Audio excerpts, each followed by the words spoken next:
आप लोगों ने लॉरेंस बिश्नोई का नाम सुना होगा। एक गैंगस्टर है।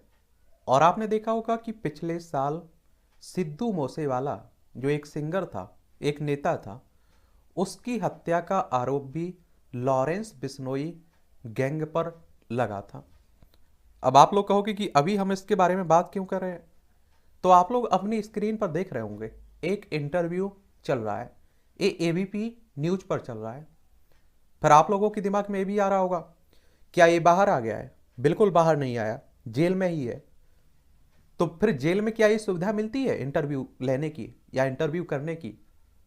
तो बिल्कुल नहीं मिलती है। लेकिन आप समझ सकते हैं कि यहां से गैंगस्टर कितना मजबूत है और कितनी पकड़ है कि उसके पास मोबाइल स्मार्टफोन भी उपलब्ध है, और आप सोचिए इंटरनेट भी उपलब्ध है, और अपना पूरा गैंग जेल में बैठकर आप देखिए ऑपरेट करता है। और आप लोग इससे इंटरव्यू से अंदाजा लगा सकते हैं कितना एक तरह से दबंग होगा। और उसे मालूम होगा कि ये इंटरव्यू देने के बाद बहुत तरह की समस्याओं का भी सामना करना पड़ेगा। लेकिन फिर भी आप देखिए, बड़ा अच्छे से आप लोग इस इंटरव्यू को देखेंगे तो पूरे जवाब भी देने की कोशिश कर रहा है। और मुझे लगता है कि इस तरह का इतिहास में पहली बार हो रहा होगा इंटरव्यू। तो इसे देखिएगा, आज हम लोग लॉरेंस बिश्नोई के बारे में एक सामान्य जानकारी देख लेंगे कि आखिर कौन है लॉरेंस बिश्नोई। और कुछ पिक्चर भी आप लोग दिखाई दे रहे होंगे। और देखिए, पंजाब की घटना है। पंजाब में आप देखेंगे सिद्धू मूसेवाला की हत्या हुई थी। देखिए, हमारी प्यारी पृथ्वी है, और इसमें आप देखेंगे ये हमारा प्यारा भारत है और एशिया में। और यहाँ आपको पंजाब देखने को मिलेगा, चंडीगढ़ इसकी राजधानी है। और आप देखेंगे कि यहाँ विधानसभा में आपको 117 सीटें देखने को मिलेंगी, लोकसभा में 13 सीटें हैं, राज्यसभा में 7 सीटें हैं। 50,362 वर्ग किलोमीटर में आपका पंजाब फैला हुआ है। इसकी अंतर्राष्ट्रीय सीमा पाकिस्तान से लगती है। ठीक है। अगर हम लोग सिद्धू लॉरेंस की बात करें, लॉरेंस बिश्नोई की, तो आप देखेंगे कि 1992 में भारत के पंजाब के अबोहर गांव में इसका जन्म होता है। किसका? लॉरेंस का। वह बिश्नोई जाति से ताल्लुक रखते हैं। उनके पिता लविंदर सिंह एक पूर्व पुलिस कांस्टेबल हैं और उनकी मां गृहिणी है। अगर हम लोग इसकी शिक्षा की बात करें तो आप देखेंगे कि इनकी शिक्षा वह अपने भाई बहनों के साथ सरकारी स्कूल में पढ़ता था, और उसके बाद उसने चंडीगढ़ के डीएवी कॉलेज में दाखिला किया और इसी कॉलेज से उसने ग्रेजुएशन किया। और आप देखेंगे कि उसके कॉलेज के एक टीचर ने इंटरव्यू में भी बताया था कि ये 2010 की बात है, जब हमारे कॉलेज में स्नातक पाठ्यक्रमों की वार्षिक परीक्षा चल रही थी। इस दौरान परीक्षा के दौरान एक छात्र एक चिट से नकल करते पकड़ा गया, और निरीक्षक ने उसे परीक्षा का अधीक्षक को सौंपने ही वाला था कि छात्र ने अपनी उत्तर पुस्तिका के साथ एक मंजिला इमारत की खिड़की से छलांग लगा दी, और एक सुरक्षा गार्ड ने उसे अपनी शर्ट से पकड़ लिया, लेकिन वह अपनी शर्ट गार्ड के हाथों में छोड़कर भागने में सफल रहा। बाद में छात्र का नाम हमारे सामने लाया गया, लॉरेंस बिश्नोई। सेक्टर 10 में डीएवी कॉलेज में राजनीति विज्ञान के एक प्रोफेसर ने ये बात कही थी। फिर आप देखेंगे, नाम जाहिर ना करने की शर्त पर प्रोफेसर ने आगे कहा कि वह एक संकट मोचक थे, लेकिन हमने कभी नहीं सोचा था कि वह इतना खूंखार नाम बन जाएगा। जेल में बैठकर अपनी गैंग चलाएगा, जो हमने सिर्फ फिल्मों में देखा था। और डीबी कॉलेज की परीक्षा शाखा के एक स्टाफ सदस्य ने भी कहा, क्या कहा इन्होंने? वह आक्रामक था। वह हमेशा कर्मचारियों के साथ बहस करने के लिए उत्सुक रहता था। वह इतना कुख्यात था कि मुझे उसका रोल नंबर आज भी याद है। उन्होंने 2 बार बीए पार्ट ए पास करने का प्रयास किया, लेकिन वो असफल रहा। एक बार वह परीक्षा देने के लिए हथकड़ी बांधकर कॉलेज आया था। और फिर आप देखेंगे कि कैरियर की अगर हम लोग बात करें तो लॉरेंस ने चंडीगढ़ के डीवी कॉलेज के चुनाव में हिस्सा लिया। हालांकि वह चुनाव हार जाता है, और लॉरेंस डॉन बनने के अपने सपने के प्रति जाग उठा। और लॉरेंस ने इस दौरान सार्वजनिक रूप से अपनी विपक्षी पार्टी से लड़ाई लड़ी, और इस कारण पुलिस में मामला भी दर्ज हुआ। इसके बाद वह गलत रास्ते पर चलने लगा। फिर उसने अपने दोस्तों के साथ एक समूह बनाया और गुंडागर्दी शुरू कर दी, और मौजूदा समय में वह देश का जाना माना गैंगस्टर है। लॉरेंस बिश्नोई की कहानी जिससे बना कहते हैं कि वो सबसे चालाक और आप देखेंगे खतरनाक गैंगस्टर।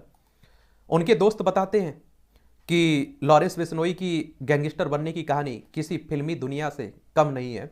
अगर लॉरेंस के करीबों की हम लोग बात माने तो आप देखेंगे पहले उसकी एक गर्लफ्रेंड हुआ करती थी, और जिसके साथ वह खुशी खुशी टाइम बिताया करता था। लॉरेंस और उसकी गर्लफ्रेंड दोनों अबोहर के कॉन्वेंट स्कूल से 10वीं तक साथ पढ़े थे, और यहीं से वे एक दूसरे को पसंद करने लगे थे। वहाँ बड़े होने पर बचपन का प्यार छूट जाता है, पर इन दोनों के बीच कहते हैं कि और गहरा प्यार होता गया।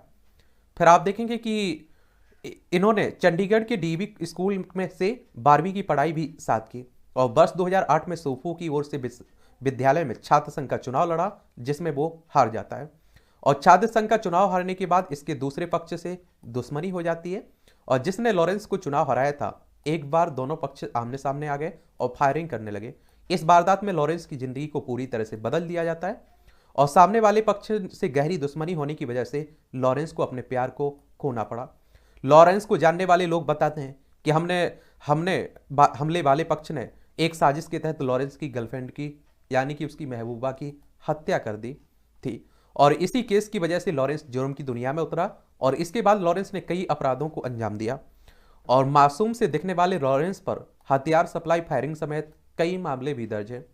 अभी कुछ दिनों पहले ही लॉरेंस ने सलमान खान को उसे मारने की धमकी दी थी और जिसके बाद से वह सुर्खियों में आ गया था, पुलिस की कस्टडी में था। फिर भी आप देखिए धमकी, कोई डर नहीं आप इस चेहरे पर आप लोग देखेंगे। इसके अलावा वह ज्यादातर समय अपने दोस्तों और समूहों के साथ बिताना पसंद करता था और सूत्रों की अगर मुताबिक लॉरेंस अभी भी पुलिस हिरासत में है, लेकिन उसके ग्रुप के साथी उन्हें बाहर से पूरा सपोर्ट करते हैं। और विवादों की बात करें तो सलमान खान को धमकी देने के मामले में अब आप लोग कहोगे क्यों दी गई थी ये, तो कहते हैं कि देखिए जब बिश्नोई 2018 में अदालत ले जाया जा रहा था, उसने कहा था कि वह काला हिरण शिकार मामले में जोधपुर में सलमान खान को मार डालेगा। यह कहते हुए वहां कई पुलिसकर्मी भी मौजूद थे। लॉरेंस सलमान खान से बदला लेना चाहता है क्योंकि वह बिश्नोई समुदाय से आता है और हिरणों के लिए बहुत चिंतित है और बिश्नोई समुदाय में हिरणों को बड़ा माना भी जाता है। जेल में फोन लाना, तो 2021 में उसे अदालत के सामने पेश किया गया क्योंकि वह अपने साथ एक मोबाइल फोन जेल लाया था और फोन को जेल प्रबंधक ने पकड़ लिया था और यह भी बताया गया कि वह व्हाट्सएप के जरिए जेल में से हत्याएं भी कराता था। सुशील कुमार से जुड़ना, 2021 में सागर की हत्या के मामले में सुशील कुमार के साथ उसका नाम जुड़ जाने पर वह विवाद में फंस गया था और बताया गया कि सुशील कुमार बिश्नोई गैंग का समर्थन कर रहे थे। संदीप नंगल की हत्या, एक कथित तौर पर 2022 में एक विवाद में शामिल था जब उसके समूह ने कबड्डी खिलाड़ी संदीप नंगल की हत्या की जिम्मेदारी ली थी और एक सोशल मीडिया पोस्ट में उन्होंने लिखा कि कल हमने संदीप नंगल अंबियन को नर्क में भेजा और उसकी गलती थी कि उसने हमारे ग्रुप को धोखा दिया और उसने अपना काम कराया, फिर विदेश चल गए। हमने उसे मार डाला क्योंकि यह जरूरी था। बाद में खबर आई कि यह खबर फर्जी थी।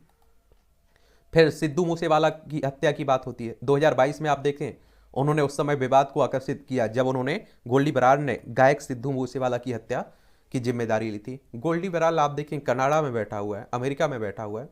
बिश्नोई गैंग, तो लॉरेंस बिश्नोई द्वारा संचालित समूह के कई सदस्यों को पुलिस ने हत्याओं और जबरन वसूली के सिलसिले में गिरफ्तार भी किया, उनका सामना भी किया।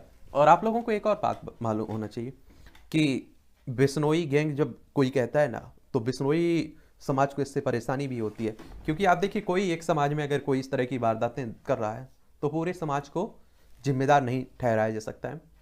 और विदेश तक फैला हुआ है बिश्नोई का नाम और क्राइम में राष्ट्रीय स्तर पर नाम को बनाने के लिए राज्य के हर लोकल गैंगस्टर से हाथ मिलाने का प्लान बनाया। मकसद सिर्फ एक उत्तर भारत में अंडरवर्ल्ड का पर कंट्रोल था। हाल ही में गैंगस्टर काला जठेड़ी से हाथ मिलाने में बिश्नोई की भी यही मंशा थी और अपराधियों का यह गठबंधन मैक्सिको, इटली, थाईलैंड में बैठे अपने साथियों के साथ मिलकर ड्रग्स तस्करी, जमीन कब्जा, हत्याएं जैसे अपराधों को अंजाम देता है। बिश्नोई के अंतर्राष्ट्रीय ड्रग्स ट्रैफिकर अमनदीप मुल्तानी के साथ कथित रूप से ताल्लुकात हैं और मुल्तानी मैक्सन ड्रग्स कार्टल्स से जुड़ा हुआ है और उसे इसी साल में अमेरिकी एजेंसी द्वारा गिरफ्तार भी किया गया था। और बिश्नोई का दूसरा अंतर्राष्ट्रीय कॉन्टैक्ट यूके में रहने वाले मोंटी था जिसका इटालियन माफिया से रिश्ते थे। तो इस तरह के आरोप भी लगते हैं। तो ये कहानी है, आप देखिए शॉर्ट बायोग्राफी आप लोग कह सकते हैं कि लॉरेंस बिश्नोई की है। और आपने देखिए मूवियों में देखा होगा ये सब कि एक गैंगस्टर रहता है, एक गुंडा रहता है जो जेल में बैठकर आप देखते हैं कि तमाम हत्याएं करवाता है, उगाही करता है और आप देखिए कि रात में वो छूट भी जाता है। लेकिन आज आप देखिए इंटरव्यू दे रहा है तो एक बड़ी बात होती है। और मैं पहली बार ये इंटरव्यू सुन रहा था तो बड़ा मैं आश्चर्यचकित हुआ कि इस तरह की सुविधा कहाँ से मिल गई। और ये जगविंदर पटियाल हैं, संपादक हैं एबीपी साझा के इन्होंने लिया हुआ है। चलिए, और किसी के बारे में जानना हो, किसी की बायोग्राफी देखनी हो तो आप लोग उसका नाम नीचे बता सकते हैं, हम लोग बात करते रहते हैं।